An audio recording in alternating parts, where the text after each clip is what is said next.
Sebagaimana kita telah membaca di minggu yang lalu nasihat-nasihat yang ditujukan untuk para penguasa, yang ditujukan untuk mereka yang memimpin. Fasal ini dilanjutkan dengan cerita Sayyidina Ali bin Abi Thalib karamallahu wa ajha.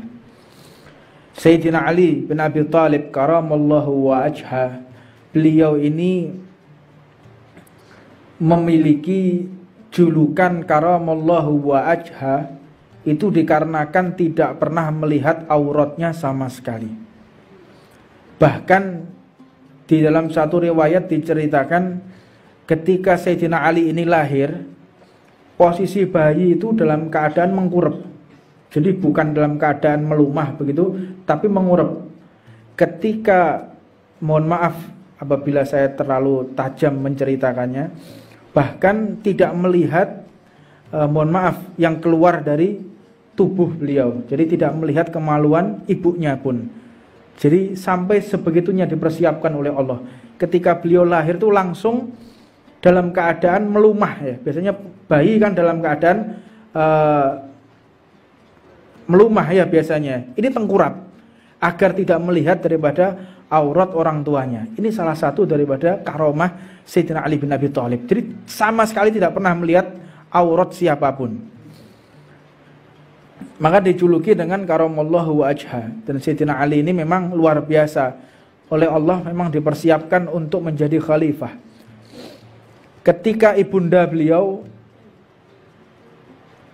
ibunya Sayyidina Ali ini bernama Fatimah. Ibunya Sayyidina Ali itu namanya Fatimah. Jadi ketika beliau lahir, beliau ini ibunya Sayyidina Ali diriwayatkan tidak pernah bisa untuk sujud kepada berhala.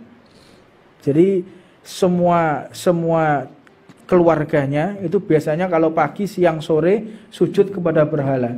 Tetapi tatkala mengandung Sayyidina Ali, ibunya itu setiap mau sujud kepada berhala, maka Sayyidina Ali menendang dalam perut ibunya, sehingga ibunya nggak bisa rukuk ataupun sujud kepada berhala. Ini salah satu karomah daripada Sayyidina Ali bin Abi Thalib. Karamallahu wajha wa nafa'anallahu bihi bi'ulumihi fid dharain. Maka ketika beliau menjadi khalifah, tidak diragukan lagi kepemimpinan beliau. Sangat adil sekali. Makanya sampai-sampai setiap beliau membagikan harta, setelah selesai di lumbung itu selesai, maka beliau sholat di lumbung tersebut. Tujuannya agar menjadi saksi di dalam sholat tersebut. Ini satu pelajaran buat kita. Bumi dan seisinya ini menjadi hujah kita, menjadi bukti kita, kebaikan ataupun keburukan. Kalau kita melakukan kebaikan, berlaku adil, maka bebatuan, rumput, angin yang bertiup, daun yang kita lewati, semuanya mendoakan kita. Tetapi kalau sudah kita tidak adil di dalam satu kepemimpinan, khianat, tidak amanat, maka seluruh bebatuan, seluruh daun-daunan, seluruh benda mati akan mengutuk orang yang memimpin secara tidak adil. Fal iyadu billah min dalik. Maka dalam satu diceritakan juga dalam satu kisah, yaitu Sayyidina Khalifah Umar bin Abdul Aziz rahimahullahu ta'ala wa ardah. Diceritakan Sayyidina Umar bin Abdul Aziz ini menjabat sebagai khalifah dan senantiasa ada tangisan di dalam rumahnya. Senantiasa menangis. Apa sebab? Karena sudah tidak bisa lagi menafkahkan batiniyah maupun zahiriyah seperti sebelum beliau menjadi khalifah.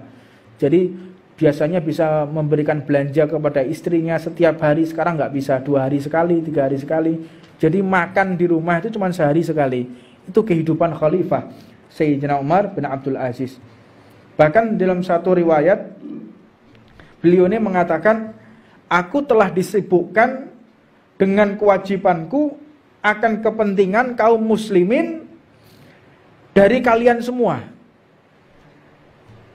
Bahkan satu riwayat dikatakan di dalam masa kepimpinan beliau itu mandi junub cuma 2 kali. Selama bertahun-tahun itu sempat mengumpuli istrinya cuma 2 kali, Pak. Kita bisa bayangkan. Lek saiki lak gak duwe bojo siji, mari jabat bojone loro. Iya. Nah, iya.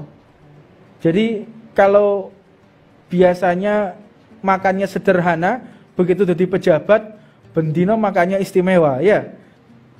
Beda dengan khalifah-khalifah terdahulu. Mereka itu senantiasa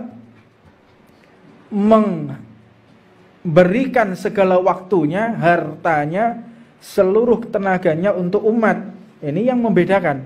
Makanya dinasehatkan kepada mereka yang memimpin, hati-hatilah engkau, jangan sampai engkau keluar daripada rambu-rambu yang telah ditetapkan oleh baginda Nabi Muhammad SAW.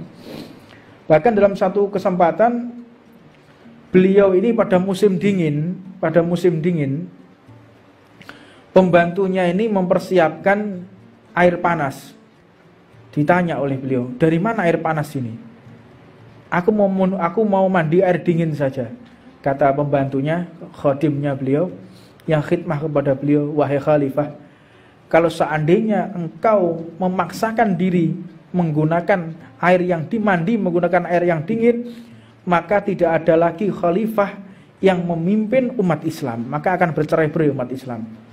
Kata Sayyidina Umar bin Abdul Aziz, ya sudah, saya turuti. Ketika selesai mandi, tanya, ini kayu bakar dari mana? Kayu bakar ini dari persediaan yang ada di lumbung. Beliau marah besar dan langsung mengganti daripada kayu bakar tadi. Ini amanatnya luar biasa.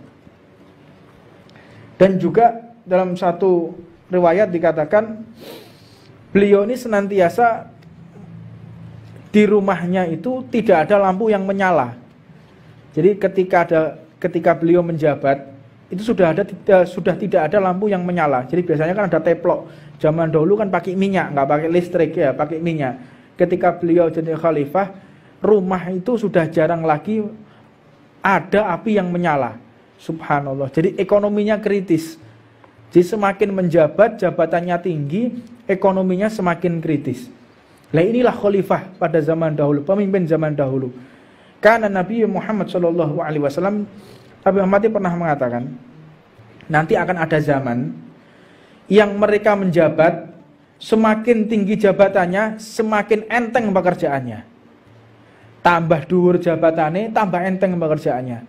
Tambah pendek, tambah rendah jabatannya, semakin berat. Ini kebalik. Ya Rasulullah, mana mungkin? Ya akan terjadi itu. Makanya kalau kita melihat mulai jabatan yang tinggi, kita melihat ada amanat dari presiden, ya, amanat dari presiden harus dikerjakan. Jadi presiden merintahkan kepada menterinya, menteri memerintahkan kepada wilayah setempat, misalnya memerintahkan kepada gubernur, gubernur memerintahkan kepada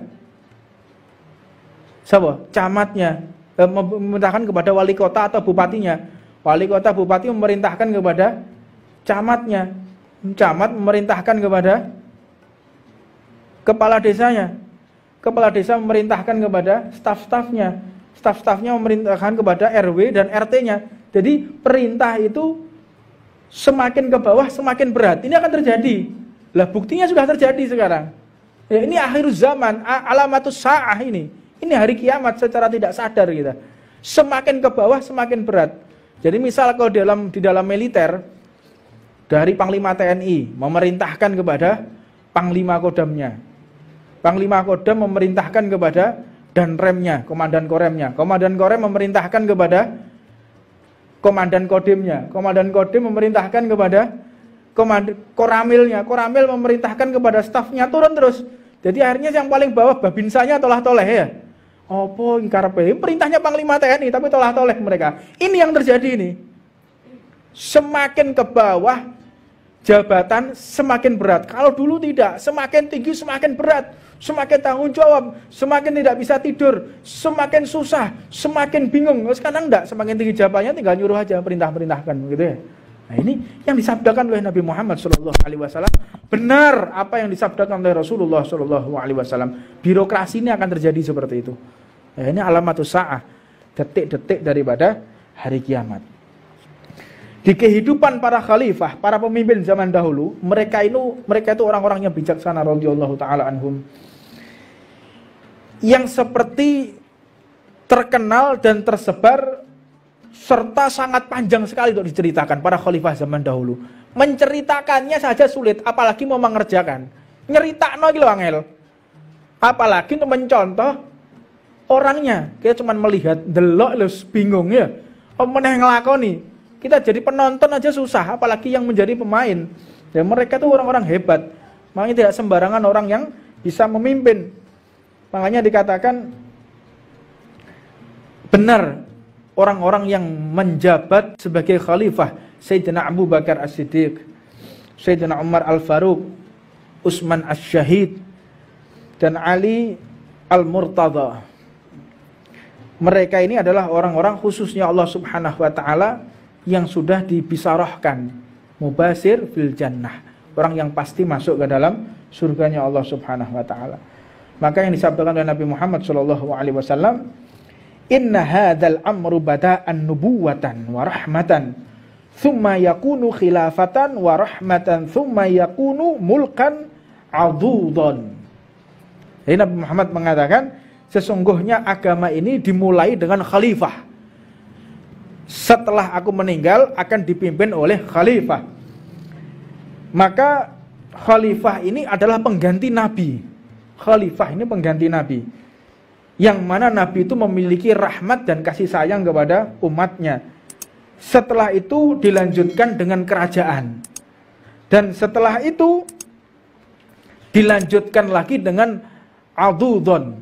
Adudon ini apa ya? Lalim. Tahu lalim? Tahu lalim apa enggak? Ya, buka kamus nanti. Adudon, lalim, seperti lalim. Enggak buka kamus ya, apa itu lalim? Jadi Rasulullah SAW mengatakan raja-raja yang sudah tidak memenuhi syarat ya, lalim. Jadi la yu'la, jadi la yahya wa la yamut ya, gak mati gak urip, tolah-toleh ngawah-ngawah tok ya. Ini kejadian nih. Ya. Rajane tolah-toleh, pemimpinnya tolah-toleh tok, ngawah-ngawah ya. Ini kan terjadi nih. Lihat, semua negara, hampir semua negara, hampir 90% negara tidak percaya pada pemimpinnya. Ya. Orang ini akan terjadi tidak percaya sama pemimpinnya. Paling dibujui sampai Pak Wali Kota. Paling Pak Gubernur dibujui.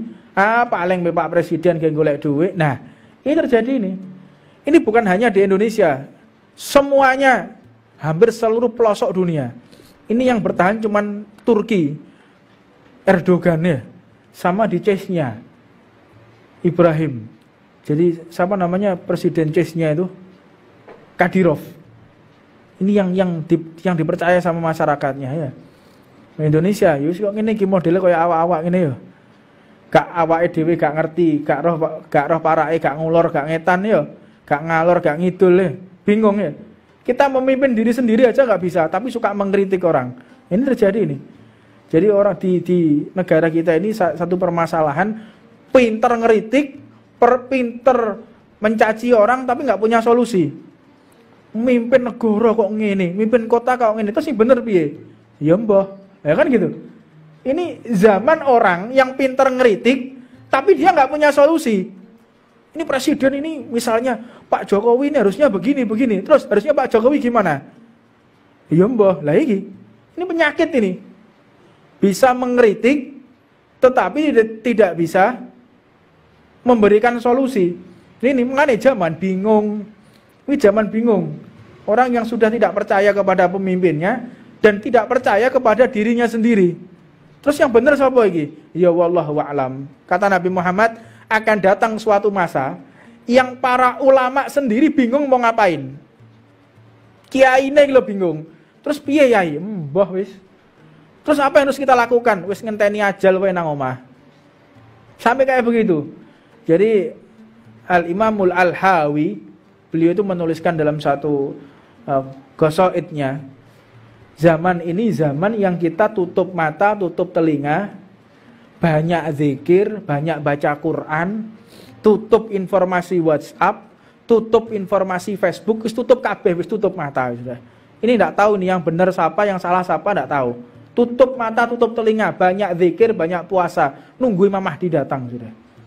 Ini sampai seperti itu zaman ini. Nggak ada kebenaran apa yang harus dilakukan, bingung semua.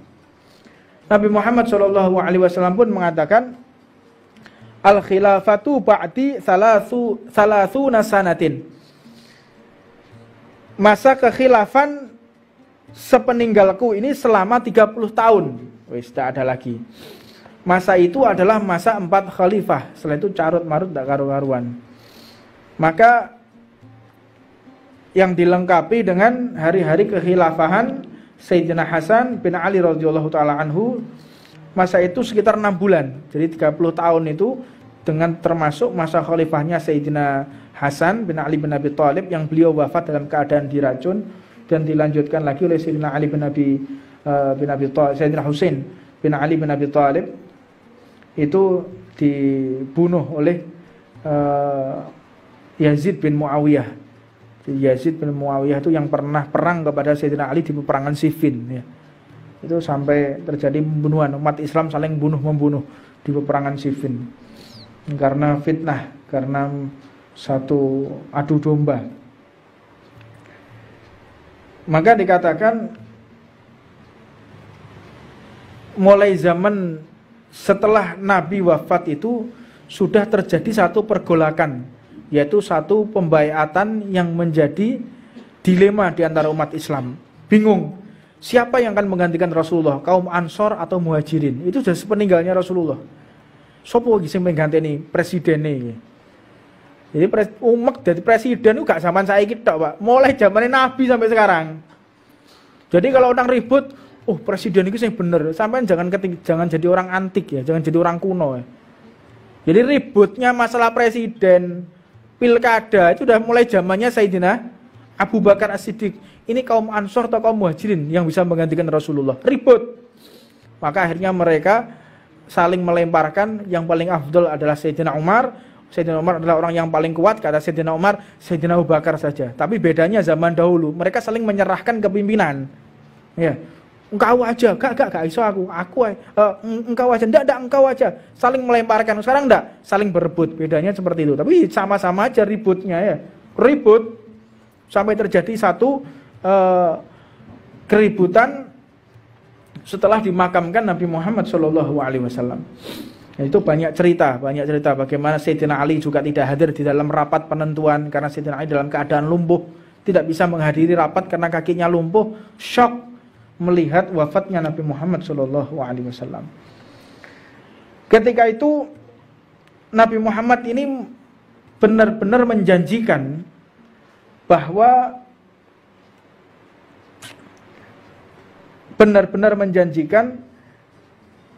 kepada Sayyidina Hasan, yang mana Nabi Muhammad mengatakan inna ibni hadza sayyidun. Jadi Sayyidina Hasan itu sudah diberikan bisyarah oleh Rasulullah SAW. Sesungguhnya anakku ini adalah seorang pemimpin. Jadi memegang Sayyidina Hasan dan Sayyidina Husain. Inna ibni hadza sayyidun. Sesungguhnya kedua putraku ini Sayyidina Hasan dan Sayyidina Husain adalah seorang pemimpin. Wa la'allallahu an yusliha bihi baina fi'atain azimatain minal muslimin. Semoga dengannya Allah mendamaikan dua golongan besar dari kaum muslimin. Jadi akan terjadi satu perpecahan yang luar biasa. Rasulullah sudah mengerti akan terjadi perpecahan yang luar biasa setelah wafatnya Rasulullah. Yang mendamaikan benar Sayyidina Hasan yang mendamaikan yang pertama, tapi jadi satu kelompok mereka tidak puas, akhirnya diracun Sayyidina Hasan, dan akhirnya kelompok ini pun mendukung Sayyidina Husain. Dan akhirnya ada yang namanya Yazid bin Muawiyah itu tidak terima dengan pembaiatan Sayyidina Husain, maka beliau Sayyidina Husain ini diminta untuk keluar dari Mekah, diundang menuju ke Karbala. Karbala itu di Irak, di Iran. Menuju ke Karbala. Ketika menuju ke Karbala, dilihat di situ, kata Sayyidina Husain, benar, aku menuju ke Karbala karena malamnya sudah bermimpi beliau itu akan disembelih. Jadi malamnya sudah bermimpi beliau itu akan bertemu dengan Rasulullah. Jadi ketika beliau mau mendatangi rapatnya pembaiatan yang pasti beliau itu akan dikhianati, beliau membawa dengan 70 keluarganya. Jadi 70 keluarganya Sayyidina Husain dibawa semua. Termasuk dari Sayyidina Hasan. Jadi banyak yang mirip wajahnya dengan Rasulullah. Ini sedikit kita ceritakan, ya inilah sejarahnya para habaib ya. Mereka itu tidak akan pernah gentar, tidak akan pernah takut, dan gak kedonyan. Karena ceritane mereka yang benar-benar memiliki darah dagingnya Nabi Muhammad, kedonyan, ya senang mbek donya, terus gila jabatan, terus takut atas apapun, itu tidak ada. Jadi lono habaib pedinan, kedonyan, diragukan darahnya itu. Itu darahnya Rasulullah apa enggak itu yang ngalir dalam tubuhnya. Jadi kalau kita lihat, oh ini Habib ini, berarti harus diikuti. Oh enggak bisa. Oh ini Habib, pasti duriah Nabi, harus kita menjadi pedoman. Oh enggak bisa. Lihat dulu akhlaknya, sesuai atau tidak dengan Rasulullah. Sesuai atau tidak ini dengan tingkah laku dan adabnya Nabi Muhammad. Enggak bisa semua habaib, terus mentang-mentang dia duriah, terus bisa diikuti, tidak. Jadi makanya ana habaib sing joget-joget, yo cowo eloki, wong iki rodokno gendenge. Ya, iki gak waras iki, yo cowo eloki. Lu ini Habib tapi yo ngerti memang. Terus ana Habib sing ngerokok, ya. Oh iki Habib iki yo rokokan, berarti awake kudu rokokan. Yo cowo tiru wong ku yo manusa padha wae. Ikutilah mereka yang sesuai dengan kakeknya. Kalau ada habaib yang tidak sesuai dengan kakeknya, jangan diikuti. Siapapun dia, mau surbannya sakban Vespa gak urusan. Mau jubai kayak Batman ya wis gak urusan. Ini sesuai gak akhlaki Nabi Muhammad. Gimana adabnya dia di atas majelis? Benar, khusuknya dia, tawaduknya, rendah hatinya. Ini sesuai dengan Nabi Muhammad. Kita ikuti. Jadi kalau ada habaib mencaci maki sahabat Nabi, itu wajib kita musuhi. Enggak peduli siapapun dia. Jadi kalau ada habaib yang suka joget-joget, ya coba eloi. Karena itu bukan daripada golongan Rasulullah SAW. Rokokan, melok rokokan. Aku kira rokokan tiru be Habib iki. Mereka sih iso selamat sampean melok-melok jelungup sampean. Hati-hati jok melok-melok ya. Melok sing api-api, jangan ikuti yang buruk. Mudah-mudahan kita bisa mengikuti seluruh duriah Nabi Muhammad, seluruh para kiai yang mereka selaras dengan Nabi Muhammad sallallahu alaihi wasallam. Rabbana atina fid dunya hasanah wa fil akhirati hasanah wa qina adzabannar. Wa 'ala man wa sayyidi Habib Umar bin Salim bin Ahmad Jamal bin Tawab bin Abu Bakar Bagil.